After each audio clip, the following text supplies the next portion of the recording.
Good evening to all of you. I am Michael Hardy, the General Counsel, Executive Vice President of National Action Network, and welcome you to National Action Network's Legal Night. As many have come to know, if it's the last Thursday of the month, it is Legal Night here at National Action Network, and we're so pleased for all of you that may have logged on to watch tonight. We certainly hope that as we come to you tonight, your family members, your colleagues that you may work with, people that you may be associated with, of course your family and friends are doing well and are safe. The COVID-19 pandemic is still here, and for the second time in a month, in the last 2 months, because we had to take off March also for the virus, so this is the second month due to the COVID-19 restrictions that we have not been able to have a live legal night where you and your friends and families that have legal questions could be here with us tonight and be able to fully participate. But we're here to let you know that we are here and we are continuing, and we're trying to do all the little things that keep you up to date, keep you informed, continue to let you know that National Action Network is always here and available to you, particularly in the event of a crisis. As we close out the month of April, as many of you know, our national convention normally would have begun on April 15th, but due to the virus, the convention did have to be postponed. But one of the good things is also the filing of your April 15 taxes got postponed also, although you will have to make sure you get that done in July because that's when it was extended to. But we're here coming to you on our website to bring you news of what's happening here at National Action Network, to answer questions that you may have submitted to us, because we have been asking people to submit questions that they would want to have the lawyers answer during legal night to legal night, NITE, at nationalactionnetwork.net. And if you're watching now and or if you know someone that may want to have some questions answered this evening, you can give them a call or text them and say they can text their question to legal night, NITE, at nationalactionnetwork.net. So this is the second month that we've done our legal night through our webcast. Some of our other colleagues, such as the Huddle, which normally meets on Monday evening, held their first virtual Huddle meeting this past Monday. And the National Action Network and Reverend Sharpton has also been hosting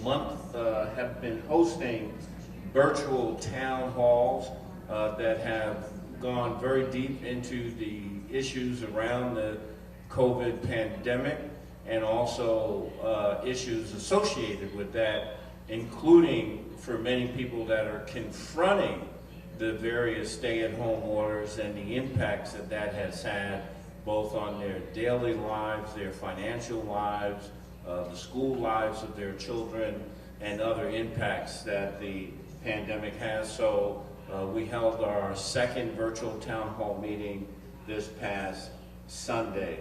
But we're here with you tonight for our legal night, which is always the last Thursday of the month. And so if it's the last Thursday of the month, it's legal night at National Action Network. Again, for those of you that may not know, National Action Network is a national social justice organization founded by the Reverend Dr. Al Sharpton, where our headquarters and our House of Justice is right here at 106 West 145th Street in the village of Harlem. The president and founder of the National Action Network is the Reverend Dr. Al Sharpton. The chairman of our board is the Reverend Dr. W. Franklin Richardson, and he is also the senior pastor of Grace Baptist Church in Mount Vernon, New York. Now, again, the pandemic has presented many challenges, but NAN as an organization has fought to be on the front lines and to find every way to handle some of the essential matters that people in our communities are confronting, and we just want to tell you briefly about some of those. First and foremost, for many of you, is that we are in the census period, and many of you have probably received information in the mail. You may have even received some phone calls with regard to completing the census. So you want to make sure that you use that information that you have received to respond to the Census 2020 today. The census has started, and it is your chance to shape the future for yourself, your family, your community. Information collected in the census informs how billions of dollars in federal funding are distributed to states and communities each year. You can respond online with regard to the census. You can respond by phone, or you can respond by mail. Regardless of how you choose to respond, your information as it relates to the census is kept confidential. So for those of you who have not received any of the census materials at home, for those of you who know that you need to be completing the census but have not done so, please do so. The 2020 census is very important, and you can visit to get all of the information with regard to the census. You can visit 2020census.gov to respond to the census today, and you want to make sure that you do that. And if you haven't done it already, you want to make sure that you do that first thing. You can go online right after you are done with us here at Legal Night tonight, and you certainly can reach out to them in the morning. You know, one of the really great things that National Action Network has been doing through the period of this pandemic is we have been addressing the food insecurities that exist within our communities, and we are so proud of our team here that has been led by one of National Action Network's liaison, Katrina Jefferson, and Stephen Marshall, as we have teamed up with the World Central Kitchen, which is part of an organization that's led by the internationally famed chef, Jose Andres. And we have been delivering, and people have been coming here to receive over 3,000 meals a day right here from the House of Justice. We do that 6 days a week, Monday through Saturday, from noon to 4 p.m., or as long as the meals are available during that time period. And the people in our community that have our need, because any of you that have been going around during this time of the pandemic, even if you're in the best of circumstances and you have all of the resources in the world, you know, making sure that you get the supplies you need is and has been a challenge. So you can imagine what it's like for people who are not as fortunate. So we are letting all of you know that National Action Network, in partnership with the World Central Kitchen, has a meal distribution that happens right here at the House of Justice to support those affected by the COVID-19 pandemic. We do that again Monday through Saturdays from 12 p.m. to 4 p.m. or while the supplies last. right here at the House of Justice, 106 West 145th Street in the great village of Harlem. Now, we have continued to grow because throughout this process, we have also been distributing thousands of meals at the New Jersey Tech Center of National Action Network, which is in Newark, New Jersey. We've also been distributing meals from our regional locations in Miami, which began last week doing meals, and they've been doing over 1,000 meals a day while they have been doing it from our headquarters in Miami. We've also been distributing meals out of our headquarters in Los Angeles, California. And in fact, one of the hardest hit areas in the Northeast region, and certainly in New York City, is the Bronx, particularly when it comes to food insecurity. And so beginning on Monday, May 4th, that is May 4th, 2020, this coming Monday, National Action Network, in partnership with CARE, will begin meal distributions to those affected by the COVID-19 pandemic. Again, that will begin Monday, May 4th. We will be doing it Monday through Friday, again from 12 noon until 4 p.m. And this will be in the Bronx from Fort Mott Baptist Church at 446 Willis Avenue in the Bronx.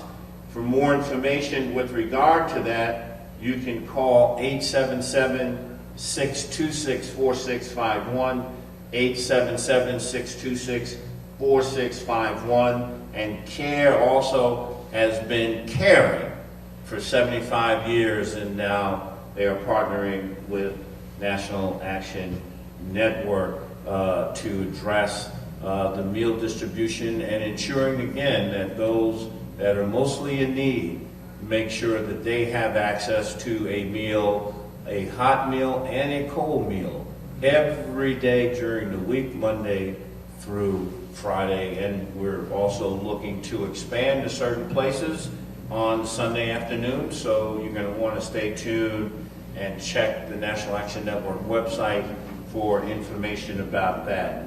Now, something really, really exciting is also coming up for National Action Network, and of course, Reverend Al Sharpton, who is the absolutely unequivocally the hardest working man in social justice.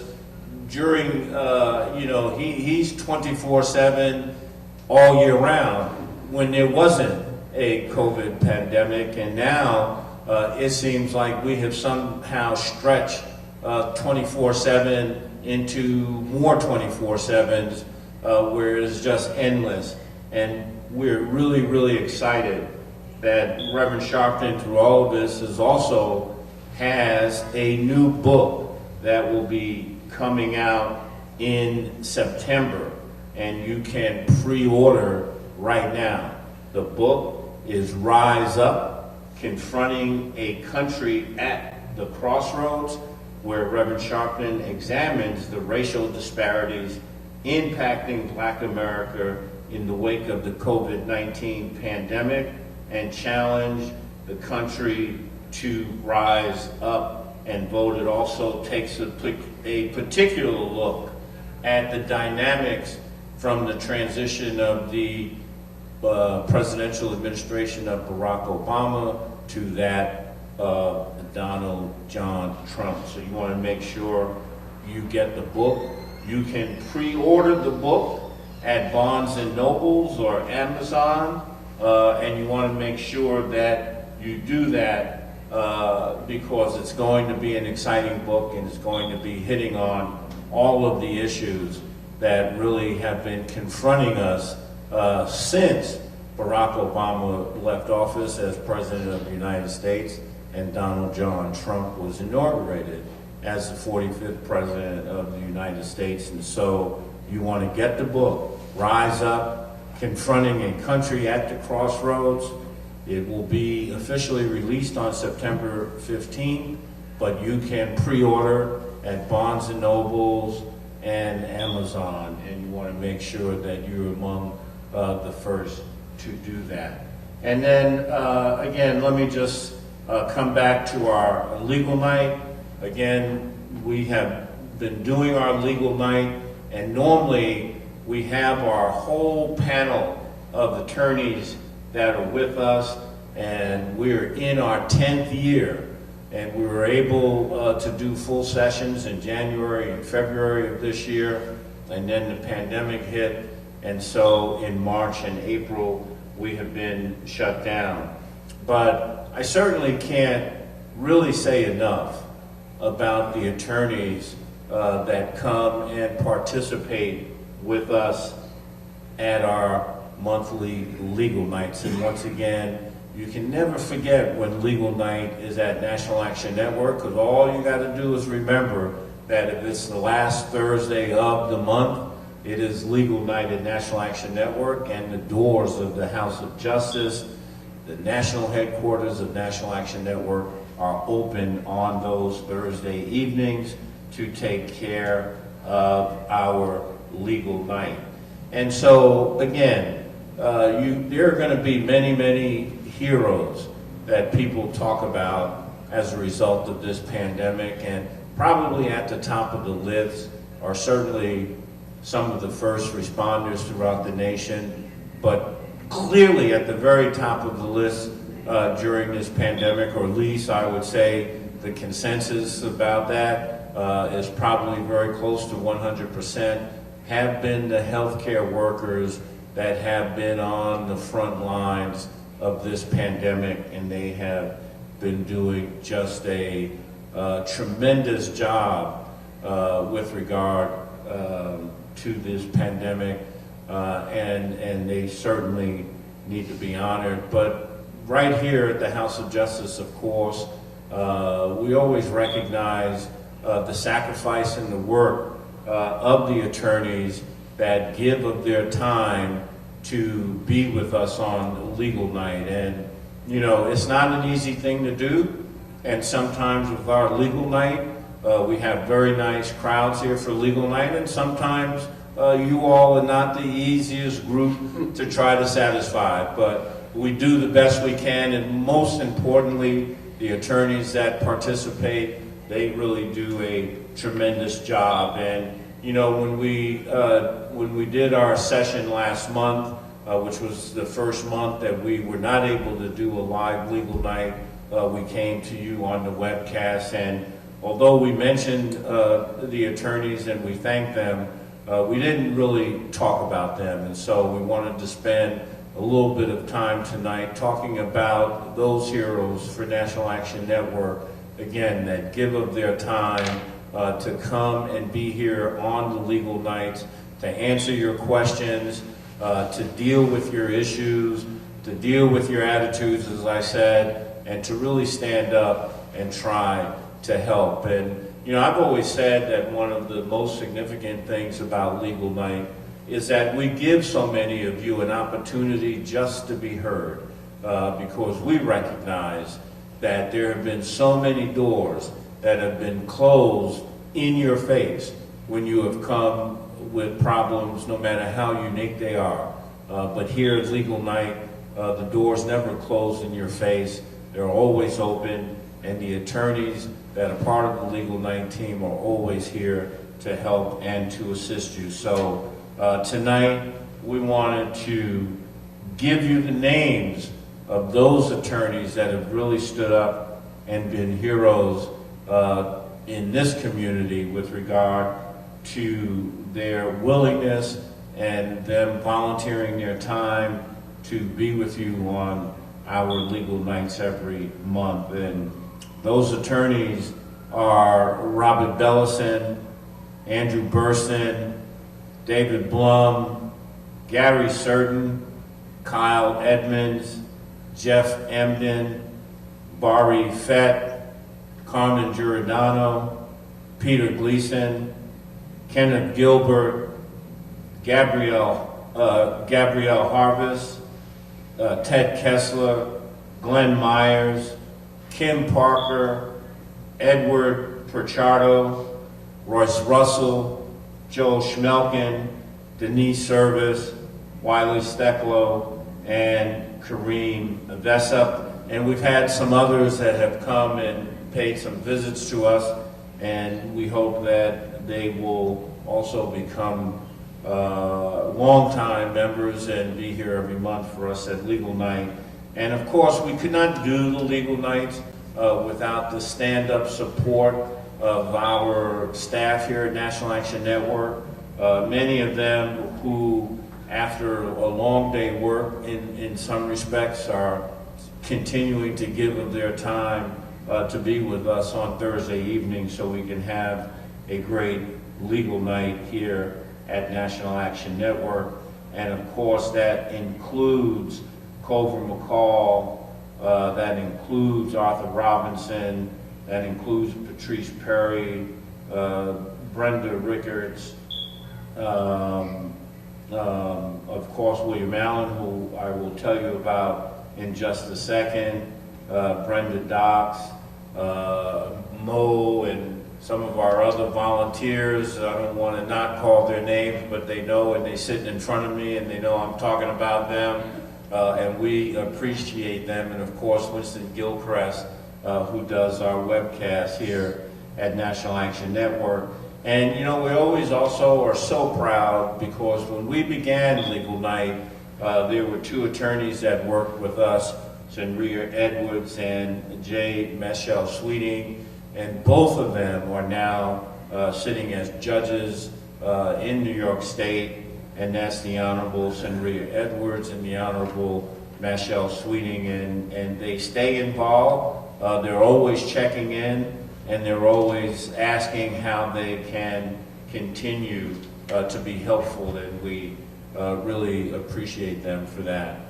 But so much of what we do here at National Action Network has always centered around our crisis division. And many people have heard people even refer to Reverend Al Sharpton as Reverend 911, because when people are in crisis, they will call Reverend Sharpton and National Action Network before they call the police, because being in crisis is a very, very challenging and difficult experience. And you can't plan for when a crisis is going to happen, and in many cases, you simply are not prepared. You know, when professionals get in trouble, they have unions sometimes, and they have professional groups, and of course, if it's a police matter, the PBA and other state police auxiliaries are always there and prepared to assist those officers through any crisis that they may have.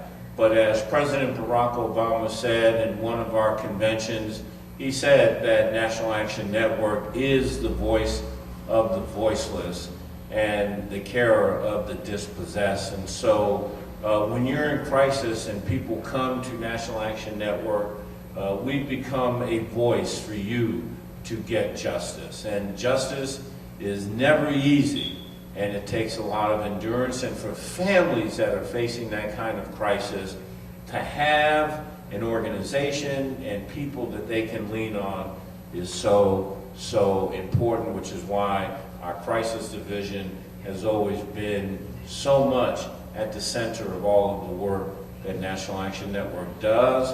And we have been so pleased over the last year and a half. He's been around National Action Network since NAN was founded, pretty much, but he's, you know, in his own right, he is a district leader and very active in the village of Harlem. But last year, he also became our crisis director, and we have been fortunate to have the Honorable William Allen as our crisis director, and I am going to use that to say good evening, William, and how are we doing in crisis, and what is going on? Thank you, Michael. Boy. Good evening, everybody, and thank you for listening in or watching at some point tonight or at some point in the future. Michael is a huge reason of why I came here. I have respected his work and Reverend Sharpton's work as long as I can remember. And then having a chance now to work with them and to be entrusted on this very important organizational activity is an honor for me. And it's a challenge. You know, we, up until COVID-19 impacted New York, we were getting hundreds and hundreds of people every week coming into our clinic here at 145th Street on Tuesdays and Wednesdays, and emails and telephone calls, just addressing a whole host of issues. People thought that Reverend Sharpton and Attorney Hardy was only focusing on police community relations, but I got to tell you, their work has caused folks to check in on a whole host of crisis issues. People turn to Rev and to Mike Hardy for not only answers, but more importantly, they really believe they turn to us because we're going to listen and we're not going to bail out of the situation. And so we're dealing with issues like police relations that we mentioned earlier, but we're also dealing with affordable housing issues, housing foreclosure issues, family preservation, wrongful convictions, adequate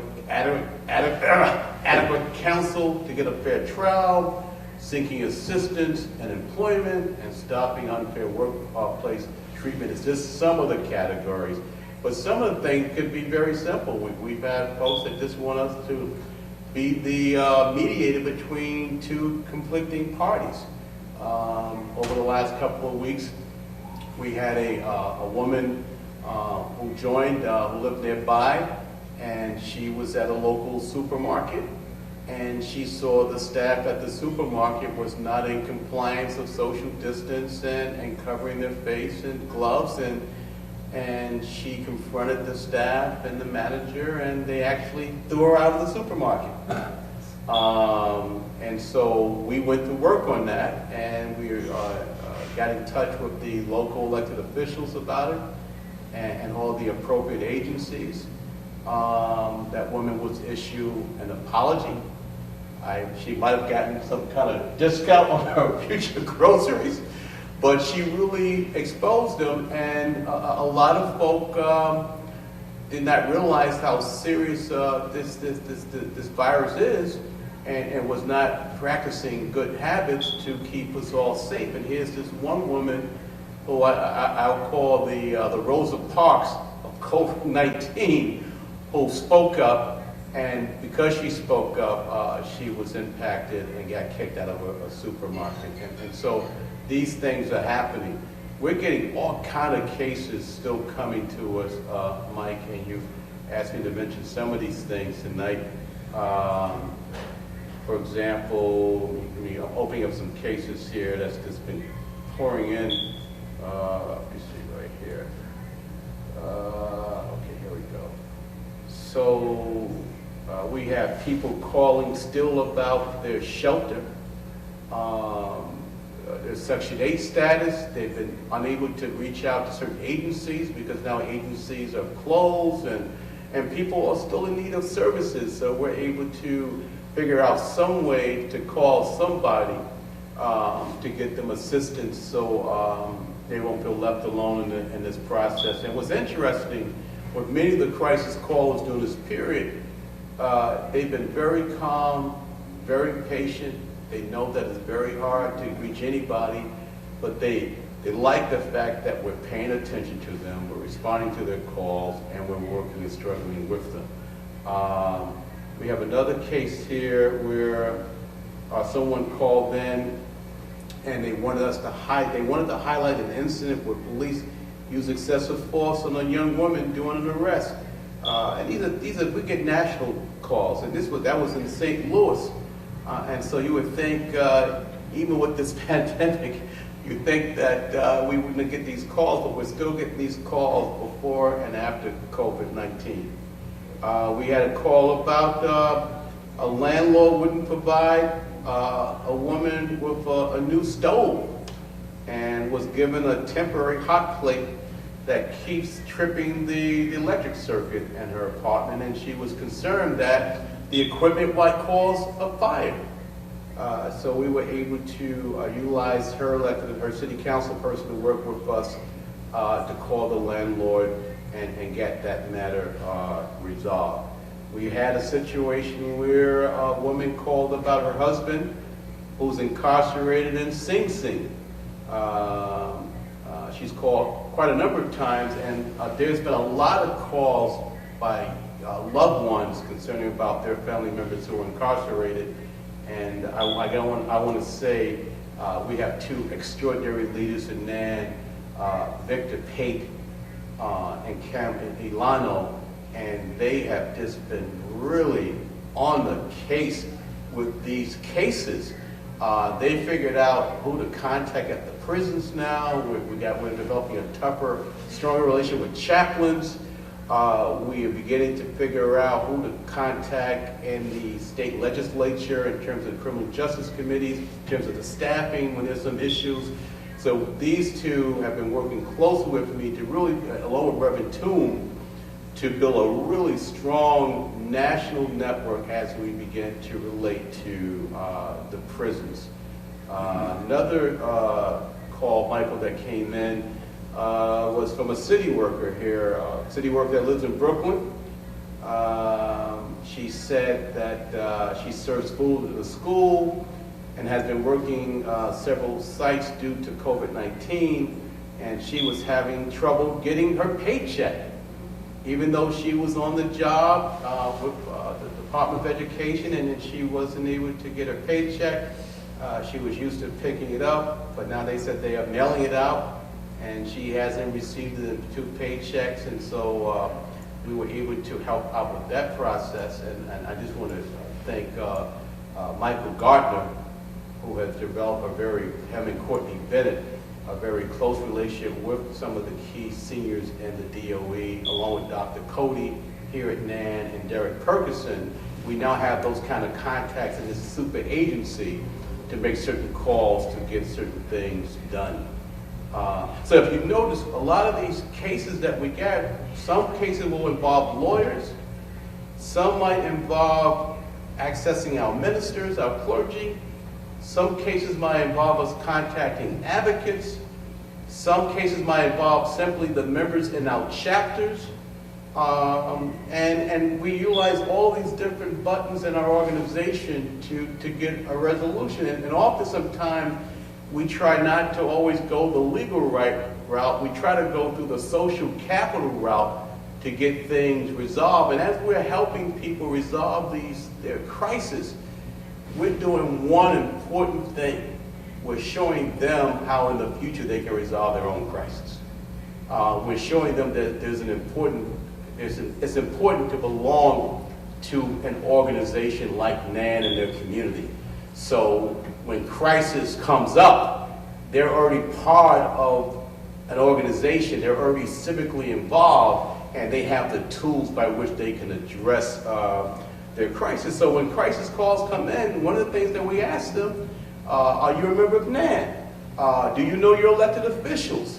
Who are the prominent lawyers in your community? Who are the prominent clergy, ministers in your community?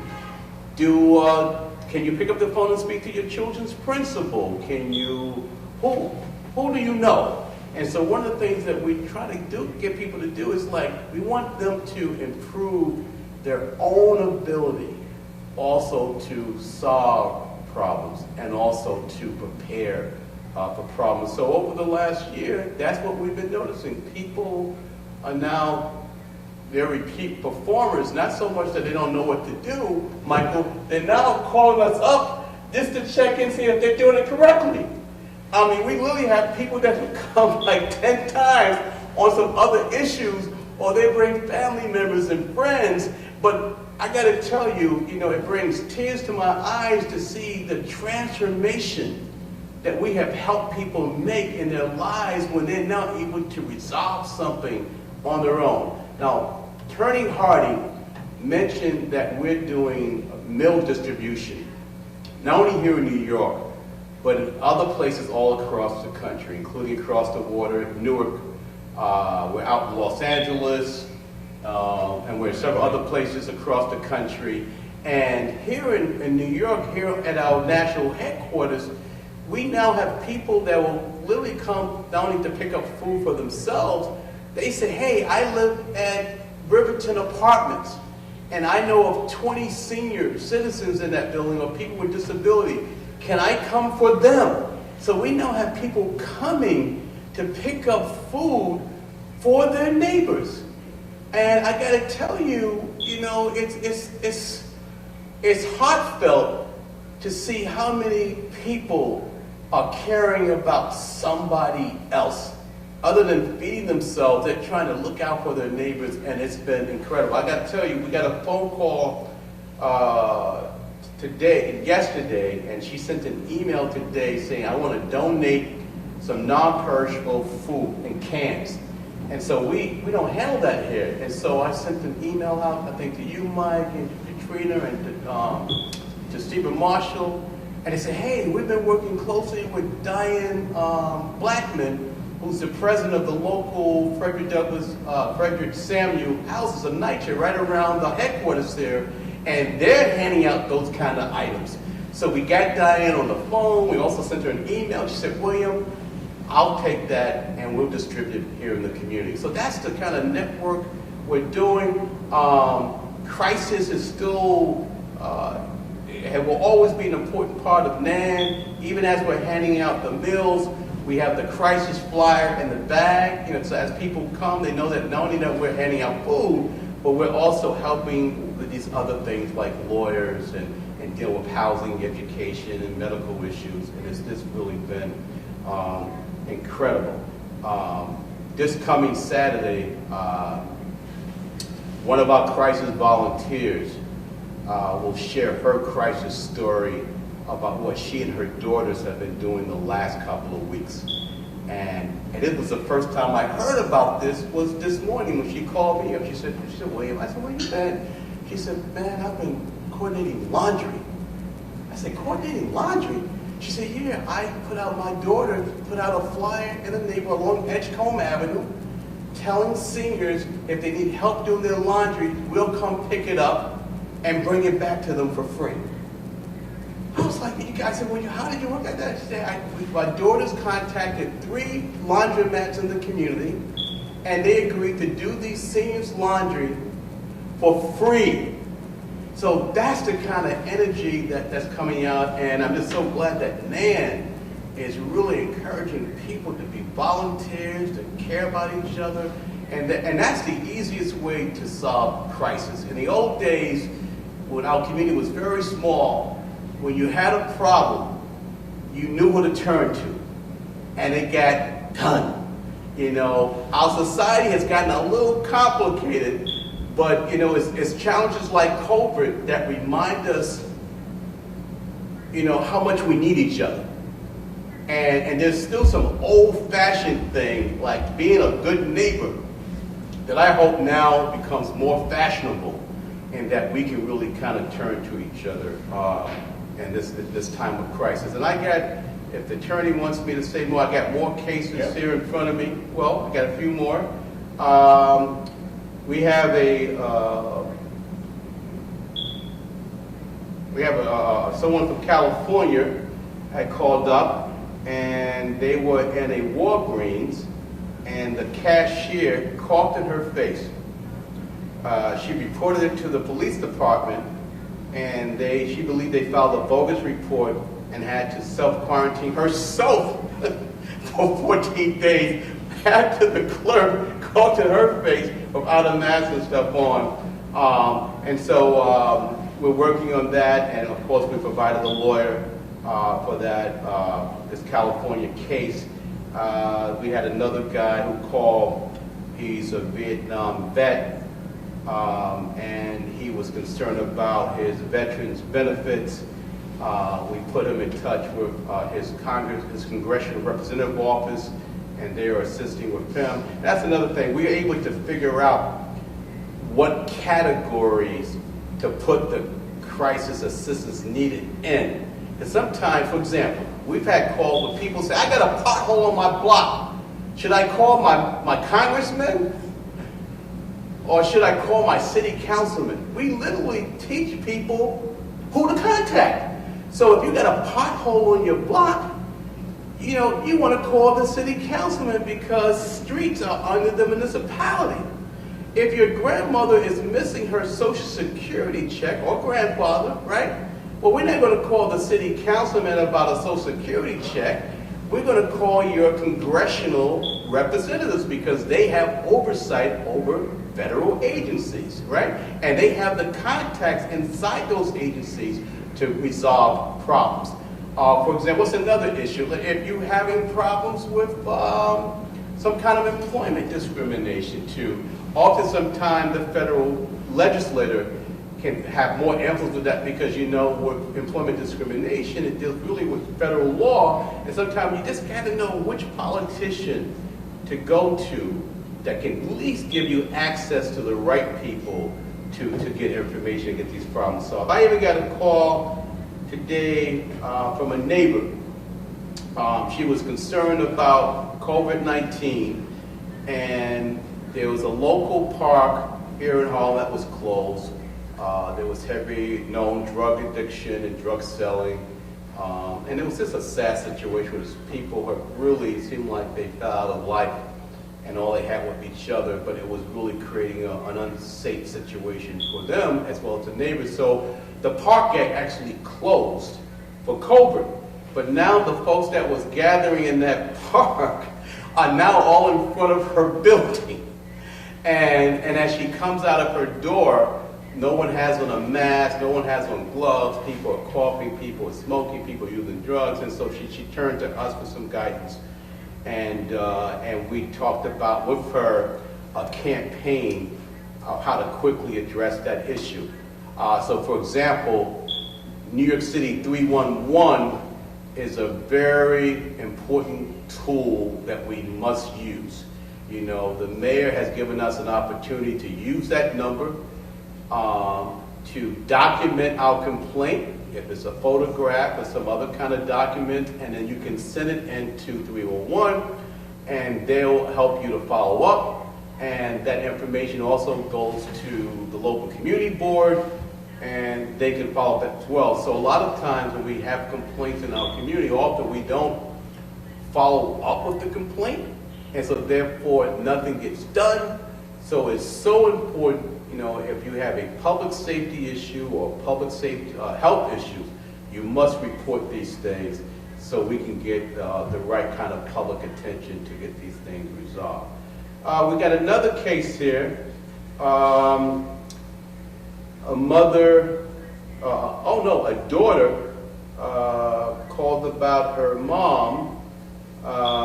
She wanted to, what was this here? Please, mother was a victim of a hit and run accident.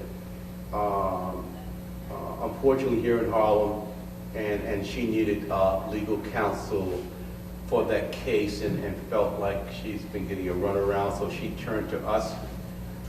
We had another caller, family member passed away, and they needed a funeral home that was still taking bodies in New York. As you probably heard in the news, a lot of funeral homes, they're almost at a standstill where unfortunately bodies are being stacked up because their next level in their food chain, supply chain, is not functioning. So therefore they can move these bodies along. And so the funeral directors are really in a very tight situation.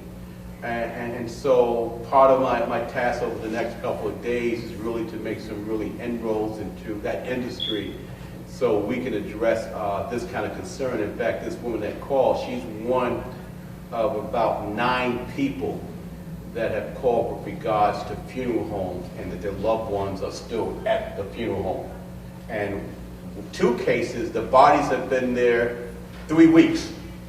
So that's a big public issue. And so I actually reached out to Assemblyman Al Taylor to see if something was going on in the state legislature. Did he know anything about it? And Al Taylor is also a local minister, so I figured he would have some information. So I'm hoping to report back to Michael Harding and others in terms of how this can be addressed, and maybe Reverend Sharpton can also maybe speak on this as well. But we got hundreds of cases. That really has been one of the, on some level, one of the unanticipated problems that families have faced. I mean, you have families that have confronted this pandemic. You've had family members that have unfortunately gotten sick, have gone to the hospital, who were very young, and they don't come back.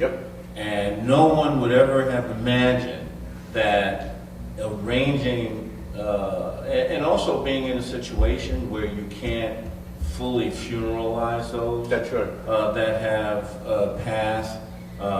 You know, you can, in most cases, in churches and funeral homes, you haven't been able to have, I believe, more than 10 people. More than 10, that's the cap. There, and in the worst cases that you have said, and as we even heard on the news today with regard to funeral homes, where bodies really have just been stacked and are neglected and are rotting, and that's a real issue, and just enormous trauma, additional trauma to families who have lost someone, cannot get them placed and buried in the proper way. That's right.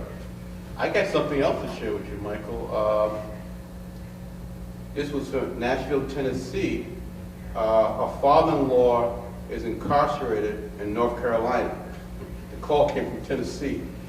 Facility has COVID-19 cases, a plethora of cases. He has an existing case that makes him susceptible, his home health condition makes him susceptible, and this family's been trying to get him transfer or help, and it's just like they've just been hitting a wall. And this is a typical kind of call coming from families of incarcerated people. Another lady called. She called about an open case in criminal court, domestic violence case, and DA has allowed the person back into her home. I mean, this stuff is just can't make this stuff up. Needs to know what this is. Needs to know when they're giving up. Oh, here's a person that was great. We got a call from the Bronx, just asking where can people get masks. You know, at the beginning of this pandemic, people were beginning to create industries or businesses out of the mask. And as you know, when that happens, poor folks or folks with limited resources in particular, they're hurt, and we're in a public health crisis. And so as you know, as we're giving out food, we're also giving out masks and those other kind of resources that goes along with it, because we can hand a person a plate to eat, but if they can't come in here without a mask. So we got to make sure people are wearing masks. And I want to say I've been on the MTA bus for the last couple of weeks, and I want to really thank the bus drivers of New York City, because they really have been enforcing the mask for folks. They said, you cannot come on this bus without your mask. And I've literally heard people saying, oh man, I didn't want to be on this bus anyway. I'm like, sometimes some people are just not getting it, but I got to tell you, over the last couple of days, I think more and more folks are getting the importance of protecting each other. In fact, as you know, the buses, Michael, I don't know if you know it, you've been taking the bus, but the buses are free. Did you know? Yep. To protect the driver. Protect the driver. So I normally would hop in my car to get here, or going on the subway. I've been on the bus every day when I'm coming to NAD, and it's good to save a couple of dollars for Patrice. And I just want to also say Patrice Perry and Colbert McCall, they are a central part of this whole crisis operation, and they know that we get so many calls, And so many of the calls are becoming typical for us that we now have different categories, A through Z. So we kind of know when a certain call comes in, we can almost figure out what to do, right, Patrice? And I just want to really thank them for this, and we're getting better and better. And certainly, I just also want to thank Reverend Toon and our national operation, because now what we're doing, Michael, as we're trying to get the chapters more engaged in what's going on with crisis. So literally, what we're doing after we've already made the phone calls and suggested the referrals to the crisis client, we send now an email to the impacted chapters, so they are aware and they can be trained and educated about this kind of stuff, and now know how to work closely with crisis. And so some of our crisis chapters have been calling the last, the last week, and they now see the significance of this work, and now are beginning to help us with the referrals and build up the list of lawyers throughout the country, and active ministers and active advocates. Because we can claim we know a lot here in Harlem and New York, but we may not know 2 lawyers in Idaho. So our chapters in other parts of the country play a big role in us, helping us to identify professionals that can work with us in crisis, so we can make these strong referrals. And so one of the things that we do to keep a tight rein on our crisis operation, all the crisis cases must come through the House of Justice. They come here, it's logged, and then the chapters can get involved, so we can maintain the integrity of what we do case by case. So we won't have any loose cannons out there saying that they're doing crisis cases unless it's been properly logged and registered with the House of Justice, so we can constantly do a monitoring and an audit of these cases. And one of the things we do, we get all the contact information, and we want to make sure that all our crisis clients stay connected to this organization. So when we're having any kind of event or any kind of resources, we certainly want to make sure that these people get that information. And I get to tell you, Mike, we've had since last February, I would say somewhere between 3,000 to 4,000 people. Right. And just, if you can, William, very quickly, particularly during this pandemic, it's always busy with the crisis department all year round, but with the pandemic, it's been special. So if a person has to reach out, exactly what should they do and what can they expect? The fastest way that they can get attention is to call the 800 number, 877-626-4651. 877-626-4651. We quickly take the message, we quickly respond as quickly as we can, and we follow up. Hopefully you have an email address so we can follow up in writing to you and keep you engaged, and also put in writing the referrals that we made to you. So we want you to do that, but you could also go to the website and report your crisis. On the website, there's a form on the website called Report the Crisis. You briefly submit the information, not a long essay, it's not an essay contest, but briefly outline the facts and submit that. And you can also email us. But to me, the fastest way that we've been able to quickly respond is really through the telephone process, because with the telephone process, it's not only me, but it's Patrice, it's Colbert, and we make sure these things happen together, and we keep up on it. Now, we get a lot of letters, and I got to tell you, the letters take a long time, unfortunately, to respond, because what's happened, because of Colbert, we don't have our volunteers. And normally, when we didn't have Colbert, we had our volunteers that met every week, and every letter that came in, the volunteers reviewed that letter, and they came up with what should be our response. They didn't come up with another letter. They said, well, William, in this letter, this is what we should say.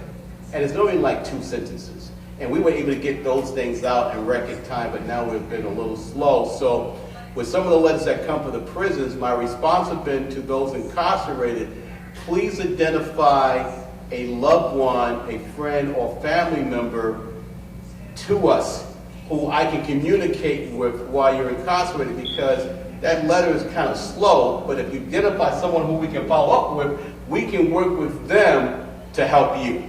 And that's a lot easier to do. All right. And as he said, the number, the best number to use to reach out to the Crisis Division is the toll-free number, 877-626-4651, 877-626-4651. Just one other quick thing, William. You know, we are actually in April, and this past Tuesday was supposed to be election day for the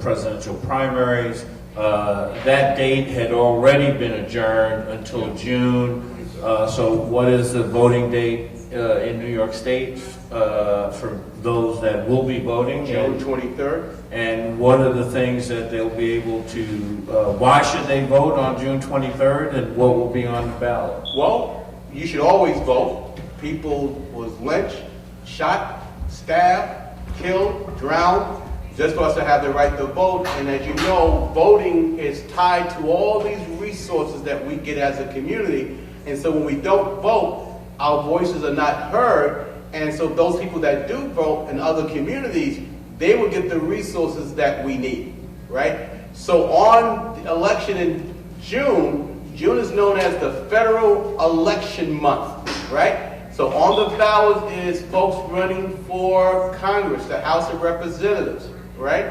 And there will be also special elections throughout the city for vacant seats that might be in the city council or in the state legislature. I also believe in June, I don't know if the district attorney, no, that's next year, right? Or is that this year? I get that one mixed up. But if you call 311 or you go to the website boe.nyc, they will let you know about all the election that pertains to your district or your community. You can also confirm your voter registration status. And because of our governor and the state legislature, everyone will be able to vote by absentee ballot because of the current public health crisis. You do not have to go to the poll to vote. You can vote by an absentee ballot. And I believe that the governor has asked all the board of elections in New York State to mail these out regardless of the request. Normally in the past, you had to request an absentee ballot, and you had to have a good reason. For example, you were sick or you were going to be away at work. Now it's called a you don't have to have an excuse to vote absentee. No fault. No fault. No fault absentee. So please vote. You know, as Dr. King would say, or Dr. Sharpton would say, you know, you can't complain if you're not voting. You know, if you're not satisfied with police services or sanitation services or your kid's school or the MTA or the sanitation department, well, guess what? The best way to address those issues is through your vote and your political participation. And so as you go out there and vote, learn who your politicians are and also form a relationship with them in their office. Get to know them way ahead of time, so when you need their support or need their attention, you already have built a relationship with that staff, and that helps to get things done. Many of these elected officials, they don't have a huge staff. You know, many of them are going through hundreds and hundreds of cases, and people are human. You know, and I gotta always say, like my mom always said, you know, the squeaky wheel gets the oil. Well, that happens in everything. So get yourself known, join a civic organization like NAN. If you don't understand the politics, we will train you. You know, we will show you the ropes. Even if you come say, you know what, I want to be trained, and we say, hey, we'll train you on 3 different issues that might be important to you, and we'll show you how to access your politicians. All right, William, thanks so much. Thank you, Counselor.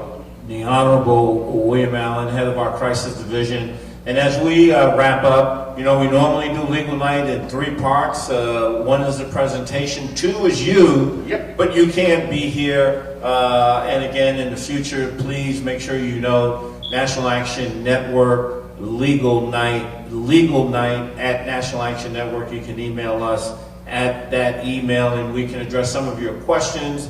We will be back in May. The last Thursday of the month of May will be May 28th. We'll be right back here for Legal Night. We don't know whether or not we will be able to have a live audience and a participatory audience for that Legal Night, but God willing, we will start slowly but surely to come out of this pandemic and start to get back to being able to fully participate in a world where we can work together and be together, even if it means continuing to maintain certain aspects of the social distancing and other protective measures, because this virus, unfortunately, tags anybody, anytime, anywhere, and so much caution will continue to be necessary going forward. But once again, never a last Thursday of the month without Legal Night here at National Action Network. It is housed here in the headquarters of National Action Network at 106 West 145th Street. I'm Attorney Michael Hardy. William Allen, the Honorable William Allen, is the head of our crisis division, and we will see you on Thursday, which is the last Thursday of the month in May, May 28th. We hope you're here with us, but if not, we will still be here and always ready to serve, address your needs. Thank you so much for being with us tonight. No justice, no peace. God bless you. God bless you.